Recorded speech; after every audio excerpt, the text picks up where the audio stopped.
What if the person you help every day is hiding a secret that could change your life forever? In the heart of Lagos, amidst noisy buses, bustling traders, and the smell of roasted corn along the roadside, lived a young woman named Ada. She was only 24, yet life had already tested her beyond measure. Her parents had died when she was just a child. Since then, she had survived on her own, selling food from a small, rickety wooden stall built from old planks and rusty iron sheets. The stall stood under a massive mango tree that gave little shade but much comfort. Her slippers were torn, her clothes patched, but her smile was brighter than the sun. Customers often wondered, how can this girl smile when she has nothing? Yet Ada always greeted with a cheerful voice, "Good afternoon, sir. You are welcome. Sit and eat." Behind that smile was a heart full of quiet sadness, but also a belief: crying won't fill my pot, but kindness might. And that belief would soon carry her into a destiny she could never have imagined. One afternoon, as Ada arranged plates of steaming rice, beans, and yam porridge, a sound reached her ears: creak, creak. It was the sound of an old, crooked wheelchair struggling over gravel. Heads turned. Some people laughed. A boy shouted,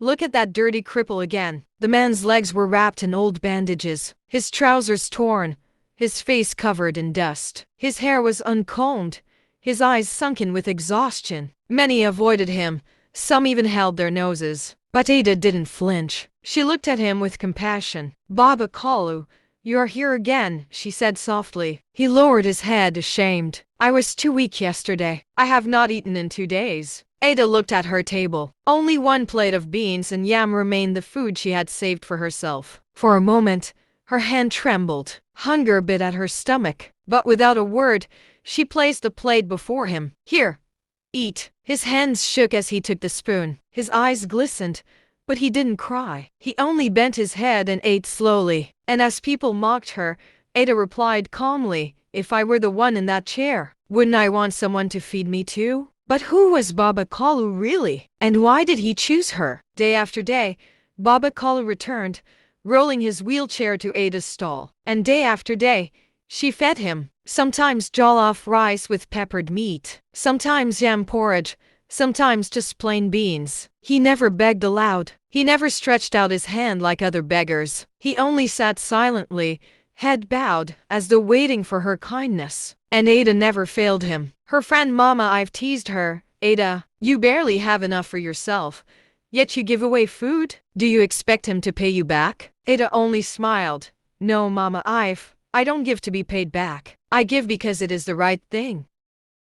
Yet the next day, she still managed to save something for Baba Kalu. Though his face was tired, his eyes spoke volumes whenever he looked at her. It was as though he carried secrets far heavier than his broken body. It was a sweltering afternoon. Ada had just served 2 schoolboys when Baba Kalu rolled into his usual spot. His shirt was torn worse than before, the bandages on his legs darker with dirt. Yet as always, she scooped rice, added 2 small pieces of meat, and set it before him with a smile. Just then, a black SUV rolled up, its windows tinted. The door opened and out stepped a tall man in a crisp white shirt, his shoes polished like mirrors. His presence turned heads immediately. Ada rushed to serve him, but noticed his eyes weren't on her. They were locked on Baba Kalu. The beggar froze mid-bite, his spoon suspended. The man tilted his head, staring as though trying to recognize him. After a long silence, he ordered food, accepted it, but kept glancing at Baba Kalu. Without saying a word, he stepped back into his car and drove away. The beggar said nothing, but Ada noticed the tremor in his hands. That quiet moment would soon unravel a shocking secret. The next morning, Baba Kalu did not appear. Ada swept the ground, cooked her rice, and kept glancing down the road.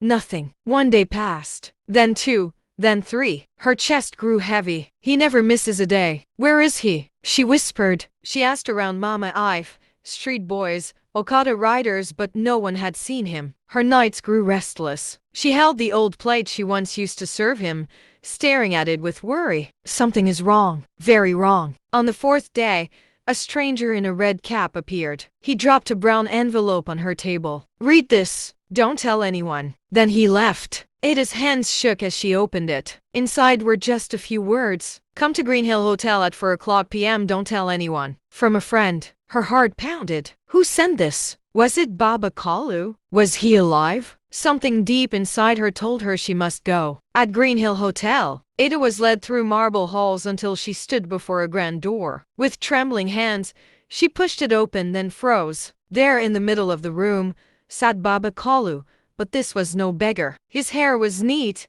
his shirt spotless, his wheelchair polished. A golden watch gleamed on his wrist. His tired face was gone. He looked strong, confident, and calm. I am a billionaire. Ada's mouth dropped. A billionaire? She stammered. He nodded. I own businesses, schools, hospitals. But I disguised myself because I wanted to see who would show kindness when no one was watching. You fed me when you had almost nothing. You gave without expecting. That is why you are here. But what he did next left her speechless. Chief Chike stood and handed her a set of keys. Come with me. Outside waited a convoy of SUVs. They drove to a glittering building with golden doors and shining glass walls. At the top was a glowing sign, Ada's Place, home of sweet meals. Tears flooded her eyes. This is mine? She whispered. He nodded.